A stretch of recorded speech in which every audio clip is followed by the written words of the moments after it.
ዛሬ ቀደምት የሆነውና ታሪካዊው ሀገር ፍቅር ቲያትር አንድ የጥበብ ድግስ አዘጋጅቶልናል። እኛም ወደ ውስጥ ገብተን ሁነቱ ምን ይመስላል የሚለው ለእናንተ የምናስቃኛችሁ ነው የሚሆነው። እስከ ፕሮግራማችን ፍጻሜ ድረስ አብራችሁን ቆዩ።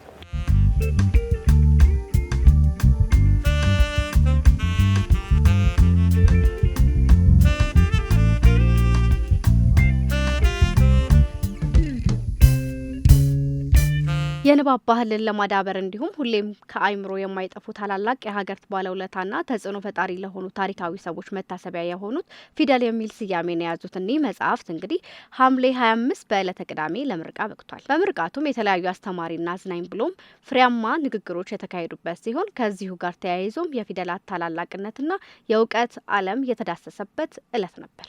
በደራሲና መምህር ገላውዴዎስ አለልኝ የተሰናዱ 3 መጽሐፍት ፊደል የሚል የጋራ ስያሜ የተሰጣቸው ሲሆን ፊደል መጽሐፍ 1 የጎበዝ ተማሪ ቤተ መጽሐፍ፣ ፊደል መጽሐፍ 2 የምጡቅ አእምሮ ልጆች ፈተናና ፊደል መጽሐፍ 3 የልጆች የእውቀት ገበያ በሚል ርዕስ ጊዜና ባለ ጊዜ ፈቅደው ለህትመት ብርሃን በቅተዋል። መጽሐፍ ግን ስናነባቸው ጎደሎነታችንን ቢነግሩንም ዞር ብለን የምናየው ሰው የለም። ለምን? መጽሐፍቶች የሚናገሩት ድምፅ አልባ በሆነ ቋንቋ ስለሆነ፣ ስለዚህ ከሰው ይሻል መጽሐፍ ቢመክሩ የተሻለ ነው። ያው ዛሬ የተገኘ ነው የመምህር ገላውዴዎስን መጽሐፍ ለመመረቅ ነው። 3 መጽሐፎችን ጽፏል። 3ቱም መጽሐፍ በዋናነት የሚያወጣነጥነው ህጻናት ላይ ነው። እኔ እንደ ስነ ልቦና ባለሙያነቴ በይበልጥም የልዩ ፍላጎት ኤክስፐርት ነኝ። እንደዛ ስራ ባለሙያነቴ እዚህ መጥቼ ለልጆች ምን ተዘጋጅተዋል፣ ከልጆች ባሻገር ደግሞ ለኛ ልጆች ለልዩ ፍላጎት ልጆች ምን አለ የሚለውን ለማየት ነበር የመጣሁት። መጽሐፍቶቹን አይቻቸዋለሁ። በጣም በበቂ ሁኔታ አእምሮን የሚፈትሹ የሚያፍታቱ ልጆች እርስ በርሳቸው ጥያቄ ጠይቀው መልስ የሚያገኙበት መጽሐፍት ሆኖ አግኝቻቸዋለሁ።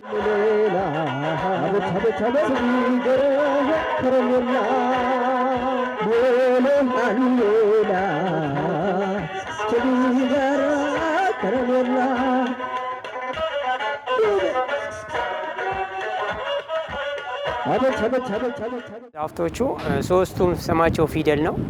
የጎበዝ ተማሪዎች ቤተ መጽሐፍ፣ የምጡቅ አእምሮ ልጆች ፈተናና የልጆች የእውቀት ገበታ የሚሉ 3 የተለያየ አርዕስት ያላቸው መጽሐፎች ናቸው። 3ቱ መጽሐፎች 192 ገጾች ናቸው። መታሰቢያነታቸውም ለ4 ታላላቅ ኢትዮጵያውያኖች የተደረገ ነው። የመጀመሪያው መጽሐፍ ለአባታችን ለአባባ ተስፋዬ ረጅም ዓመት ተረት በማውራትና የእውቀትን የመገቡን ስለሆነ በእርግጥ ይህ መጽሐፍ ሲያንሳቸው ነው። ከዚህ የበለጠ መታሰቢያ ይደረግላቸዋል። አንደኛው መጽሐፍ የሳቸው ነው። ሁለተኛው መጽሐፍ ለዓለም ሎሬት ሜትር አርቲስት አፈወርቅ ተክሌ መታሰቢያ የተደረገ ነው። ሶስተኛው መጽሐፍ የኢትዮጵያ የአትሌቲክስ ቅድመ ሀያቶች የሚባሉ አበበ ቢቂላና ዋቢ ቢራቱ መታሰቢያ የተደረገ ነው። ያው ሁላችንም እንደምናውቀው አበበ ቢቂላ በዓለም ላይ ለመጀመሪያ ጊዜ 42 ኪሎ ሜትር ሮም ማራቶን ላይ ሮጦ የወርቅ ሜዳሊያ ያገኘ ነው። ዋቢ ቢራቱ ደግሞ ጃፓን ቶኪዮ ላይ ነው የሮጡት። አበበ ቢቂላም እንደሚለው እሱ ባይኖር እኔ በባዶ እግሬ መሮጥ አልችልም የሚል ነውና ለነዚህ ለ4 ሰዎች 3 መጽሐፍቶች መታሰቢያ ተደርጎ የተቀረጸላቸው ነው። የትውልድ ክፍተት እየተፈጠረ ያለው የቀደሙ በታሪክ የምናውቃቸው ጀግኖችን በአትሌቲክሱ፣ በስነ ጥበቡ፣ በሳይንሱም የሚታወቁ አባቶቻቸውን የአሁኑ ትውልድን የሚያገናኝ ድልድይ ሆኖ ነው ያገኙት መጽሐፉን። በተለይ ምናልባት በአብዛኛው አሁን ህጻናት ልጆቻችን የሚመለከቷቸው በውጭ ዓለም የተጻፉ የታዋቂ ሰዎችን ታሪክ ነው። ኢንዲጂነስ የሆኑ ሀገር በቀል የሆኑ በኪነ ጥበቡ፣ በአትሌቲክሱም፣ በስፖርቱም፣ በሳይንሱም ላይ ያሉ የቀደሙ አርአያ ሊሆኗቸው የሚችሉ ኢትዮጵያውያን ጀግኖችን ማሳሰቡ ማዘከሩ ከምንም በላይ መጽሐፉን ትልቅ ቦታ እንድሰጡ አድርጎኛል። እኔ በግሌ በዋናነት መጽሐፎቹ ፊደላት ላይ ነው ተጽዕኖ ያደረጉት። ፊደል ነው ያው በታሪክ የሚባለው ፊደል ይገላል፣ ፊደል ያድናል እንደሚባለው ፊደላት ላይ ነው። ፊደላት ምን ይመስላሉ የሚለውን በእንቆቅልሽ መልኩ ይዘው መጥተዋል። ከዚህ በተቃራኒ ደግሞ በኢትዮጵያ ታሪክሽን ካላወቅሽ፣ ትናንትሽን ካላወቅሽ ነገን አታቂ።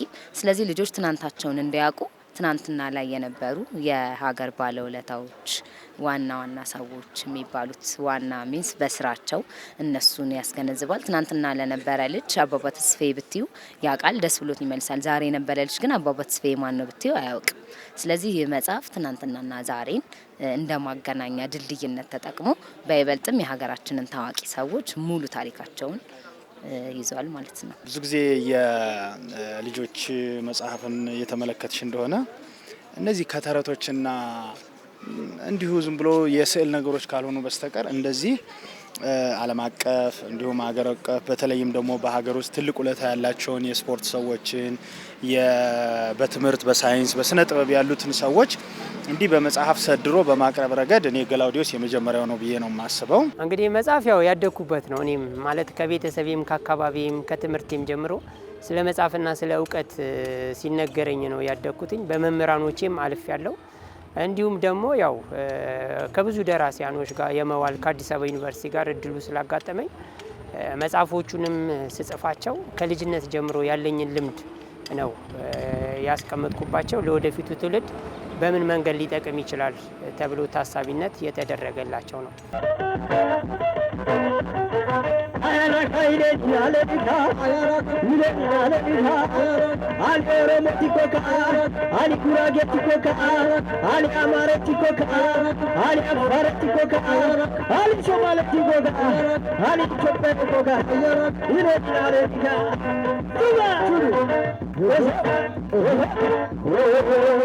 ያው መምህር ገላውዲዮስ እኔ እንደ ግል ቮለንቲር ስራዎችን አብረን ነው የምንሰራው። የህፃናት ማሳደጊያ ቦታዎች ላይ የሄድን ፊልዳችን ተመሳሳይ ስለሆነ ስልጠናዎችን እንሰጣለን። በታላቁ አብርሆት ቤተ መጻሕፍት ደግሞ ዘወትር ቅዳሜ ልጆችን በማስነበብ ስራዎች ላይ ነው የተገናኘ ነው። ስለዚህ እኔ አብረን በሰራንባቸው ጊዜዎች ሁሉ ህጻናት ላይ መስራት የሚፈልግ ህጻናት ላይ የሚለፋ ትውልድ ላይ የሚለፋ በዋና ስራውም በመምህርነቱ ትውልድን የሚያንጽ ነው። እኔ ስለሱ መመስከር የምችለው ይሄንን ነው። ገላውዲዮስ እጅግ በጣም ትጉ ታታሪ፣ ከምንም በላይ እኔ ደብል በርደን እለዋለሁ ስለ ልጆች መጽሐፍ። አንደኛ መጽሐፍ በተለይ በእኛ አገር ላይ በጣም ከባድ ነው። ስለ ህፃናት ደግሞ መጽሐፍ ደግሞ የበለጠ ሸክሙን ከባድ ያደርገዋል እና ገላውዲዮስ በጣም ጠንካራ ነው። እውነት ለመናገር ይህን መጽሐፍ በእጁ ላይ ከያዘው ቀደም ብሎ መርሃ ግብሩ ላይ ሲገለጥ እንደነበረው ረጅም ጊዜ ቆይቷል። ማሳተሙ እኛ ሀገር ከባድ ነው። ከዛም ባለፈ ሽያጩም ከባድ ነው እና ይህን ተረድቶ ደግሞ ምላሽ የሚሰጥ ማህበረሰብ ማግኘት በጣም ከባድ ነው እና ይህን ሁሉ ቻሌንጆች በማለፍ ሬዚሊያንሱ ጥንካሬውን በጣም ማደንቀው ነው። አስቀድሞ እኛ በትምህርት ቤት በነበረን ቆይታም በጣም ትጉ ጠንካራ፣ ከልጆች ጋር የነበረው ቅርበት በማስተማሩም ይሁን በጣም ረጅም ዘመን የነበረ ስለሆነ ከሁሉ በላይ ገላውዲዮስ በጣም ጠንካራ፣ ከዚህም በኋላ እንደ ሀገር ብዙ የምንጠብቅበት ምናልባት ካገዝ ነው እንደ ማህበረሰብ ደግሞ ብዙ ሊሰራ የሚችል ብዙ ተስፋ የሚጣልበት አንድ ጸሐፊ ነው ብዬ አስባለሁ። ያለን ሀብት ሰዎችም ስለሆኑ መጀመሪያ እስቲ ከሰዎቻችን እንጀምር ብዬ እኔ በእርግጥ ከኔ በፊት ብዙ ሰዎች ተጽፎላቸዋል፣ ብዙ ሰዎችም ስለ ሰዎች ጽፎላቸዋል። ነገር ግን ያው እኔ ከልጅነቴ ጀምሮ በሆዴ በአይምሮዬ ከትቻቸው በተለይ አባባ ተስፋዬ መጽሐፍ ታሳቢነት ቢደረግላቸው መጽሐፎቹ 1000 2000 ህጻናት ጋር ደረሱ። የአሁኑ ትውልድ በተለይ በዚህ በቲክቶክ በምናምን በብዙ የስክሪን ታይም ስክሪኑን ቢጠቅመንም ቲክቶክም ዩቲዩብም ሁሉም ቢጠቅመንም ነገር ግን ብቸኛ የህይወት አማራጫችን እንዳናደርገው ደግሞ ጀግኖቻችን ማን ናቸው፣ ለሀገር ያደረጉልን ማን ናቸው የሚሉትን ነገሮች ታሳቢ ስናደርግ አባባ ተስፋዬንና ሌሎች ሰዎችን ማንሳት ስላለብን መጽሐፎቹን ለእነዚህ ሰዎች ታሳቢነት ተደርጎ የተዘጋጁ ናቸው።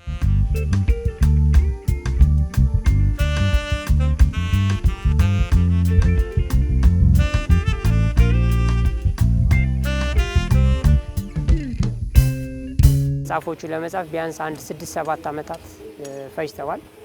ምክንያቱም ውስጣቸው የታላላቅ ሰዎች ንግግር ማዕከል ተደርጎ በፎቶ ኢትዮጵያዊነት መልክ ያላቸው ስሞች፣ አገር በቀል እውቀቶች፣ ኢትዮጵያዊ የሆኑ ስሞች እስከነ ትርጉሞቻቸው በመጽሐፍ ውስጥ እንዲካተቱ ገላውዲዮስ ወንድሜም የስራ ባልደረባይም አባትም እንደ ታላቅ ወንድም መካሪም ነው። ይህ ህልሙ ስለተሳካለት ብዙ ሰዎች ህልማቸው ፌድ ሲያደርግ የነሱ ጊዜ ይመጣል። የሱ ግን ጊዜ ለኔ አረፈድም፣ በትክክለኛ ሰዓት ላይ ነው የደረሰው ብዬ ነው ማስበው። ስለዚህ ጌዲ ይህ መጽሐፍ ስለተመረቀ በጣም ደስ ብሎኛል። እኔ ደግሞ የዚህ መጽሐፍ አካል ስለሆንኩለት ደግሞ በይበልጥ ደስ ብሎኛል። ከዚህም በኋላ የያዛቸው እጁ ላይ መጽሐፎች አሉ። እነሱ እውን የሚሆኑበት ትውልድን የምትጠቅምበት ያድርግልን። ስለተመረክ እንኳን ደስ አለክ። የመጽሐፉን ደራሲ ወንድማችን መምህር ገላውዲዮስ አለልኝን እንኳን ደስ አለ ማለት ፈልጋለሁ።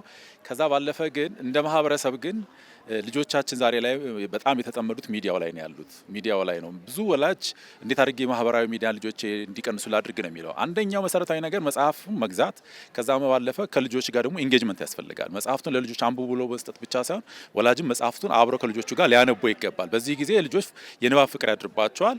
ኢንዳይሬክትሊም በተዘዋዋሪ መንገድ ከማህበራዊ ሚዲያ ጋር ከስክሪን ጋር ያላቸውን ኢንጌጅመንት መቀነስ የምንችልባቸውን እድል ይፈጥራል እና በመጨረሻ በዋነኝነት ወላጆች ዛሬ ላይ ቀደም ብሎ በመርሃ ግብሩ ላይ ቨርቹዋል ኦቲዝም ሲነገር ነበር። ይሄ ነገር ችግር እየሆነ እየመጣ ስለሆነ ለዛም ብቻ ሳይሆን ልጆቻችን በአእምሮ በስሜት ማደግ ስላለባቸው ከመጽሐፍ ጋር ያላቸውን ቁርኝት ካሁኑ እንዲያዳብሩላቸው ለማሳሰብ ፈልጋለሁ። ለወደፊቱ የኢትዮጵያ ወላጆች፣ የኢትዮጵያ ልጆች ለወደፊቱ ያመሰግናል። መጽሐፍ ቅድም ብሎታል እሱ መጽሐፍ ሐውልት ነው። ገላውዲዮስ ይሄ መጽሐፍህ ሐውልት ነው እና በእያንዳንዱ መጽሐፍ ላይ አንተ አለ። በኢትዮጵያ ልጆች አእምሮ ላይ በኢትዮጵያ ወላጆች ባለውለታ ነህና አመሰግናለሁ ማለት ፈልጋለሁ።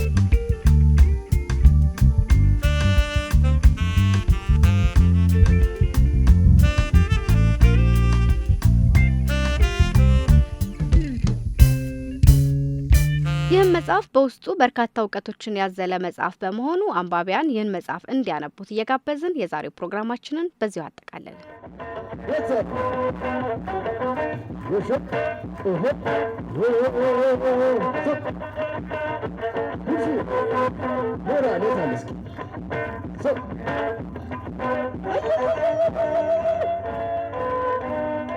Who's